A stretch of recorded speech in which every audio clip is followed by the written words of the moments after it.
युधिष्ठिर ने पूछा, स्वामिन, पौष मास के कृष्ण पक्ष गुजरात महाराष्ट्र के लिए मार्गशीर्ष में जो एकादशी होती है उसका क्या नाम है, उसकी क्या विधि है तथा उसमें किस देवता की पूजा की जाती है, यह बताइए।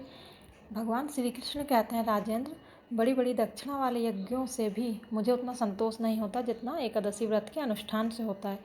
पौष मास के कृष्ण पक्ष में सफला नाम की एकादशी होती है। उस दिन विधि पूर्वक भगवान नारायण की पूजा करनी चाहिए। जैसे नागों में शेषनाग, पक्षियों में गरुण तथा देवताओं में श्री विष्णु श्रेष्ठ हैं, उसी प्रकार संपूर्ण व्रतों में एकादशी तिथि श्रेष्ठ है।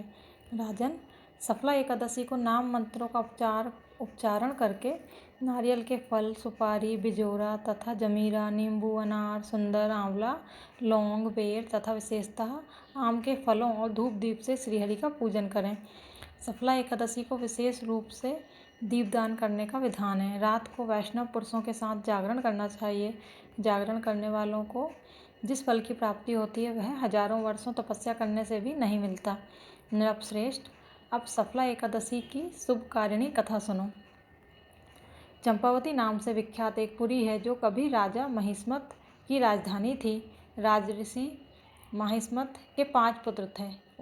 उनमें जो ज्येष्ठ था वह सदा पाप कर्म में ही लगा रहता था, पर स्त्रीगामी और वैश्यासक्त था। उसने पिता के धन को पाप कर्म में ही खर्च किया। वह सदा दुराचरण परायण तथा वैष्णवों और देवताओं की निंदा किया करता था। अपने पुत्र का ऐसा पापाचारी देखकर राजा महिस्मत ने राजकुमारों में उसका नाम लुम्भक रख दिया। फिर पिता और भाइयों ने मिलकर उसे राज्य से बाहर निकाल दिया। लुम्भक गहन वन में चला गया। वहीं रहकर उसने प्रायः समूचे नगर का धन लूट लिया। एक दिन जब वह रात में चोरी करने के लिए नगर में आया तो सिपाहियों ने उसे पकड़ लिया, किंतु जब उसने अपने को राजा महिस्मत का पुत्र बतलाया तो सिपाहियों ने उसे छोड़ दिया। फिर वह वन में लौट आया और मांस और वृक्षों के फल खाकर जीवन निर्वाह करने लगा। उस दुष्ट का विश्राम स्थान पीपल वृक्ष बहुत वर्षों पुराना था। उस वन में वह वृक्ष एक महान देवता माना जाता था। पाप बुद्धि लुम्भक वहीं निवास करता था। एक दिन किसी संचित पुण्य के प्रभाव से उसके द्वारा एकादशी के व्रत का पालन हो गया। पौष मास में कृष्ण पक्ष की दशमी के दिन पापिष्ट लुम्भक ने वृक्षों के फल खाए और वस्त्रहीन होने के कारण रात भर जाड़े का कष्ट भोगा। उस समय ना तो उसे नींद आई और ना आराम ही मिला। वह निष्प्राण सा हो रहा था। सूर्योदय होने पर भी उसको होश नहीं आया। सफला एकादशी के दिन भी लुम्भक बेहोश पड़ा रहा।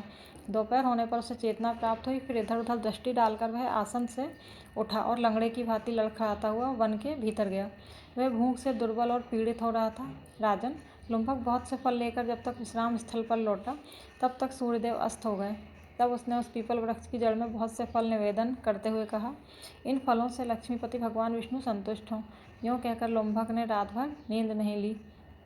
इस प्रकार अनायास ही उसने इस व्रत का पालन कर लिया। उस समय सहसा आकाशवाणी हुई, राजकुमार, तुम सफला एकादशी के प्रसाद से राज्य और पुत्र प्राप्त करोगे। बहुत अच्छा कहकर उसने वह वरदान स्वीकार किया। इसके बाद उसका रूप दिव्य हो गया। तब से उसकी उत्तम बुद्धि भगवान विष्णु के भजन में लग गई। दिव्य आभूषणों से सुशोभित होकर उसने निष्कंटक राज प्राप्त किया और 15 वर्षों तक वह उसका संचालन करता रहा। उसको मनोज्ञ नामक पुत्र उत्पन्न हुआ। जब वह बड़ा हुआ तब लुम्भक ने तुरंत ही राज्य की ममता छोड़कर उसे पुत्र को सौंप दिया और वह स्वयं भगवान श्री कृष्ण के समीप चला गया, जहाँ जाकर मनुष्य कभी शोक में नहीं पड़ता। राजन, इस प्रकार जो सफला एकादशी का उत्तम व्रत करता है वह इस लोक में सुख भोगकर मरने के पश्चात मोक्ष को प्राप्त होता है। संसार में वे मनुष्य धन्य है जो सफला एकादशी के व्रत में लगे रहते हैं। उन्हीं का जन्म सफल है महाराज। इसकी महिमा को पढ़ने सुनने तथा उसके अनुसार आचरण करने से मनुष्य राजसूय यज्ञ का फल पाता है। बोलो जय श्री हरि, जय श्री राधे, जय एकादशी।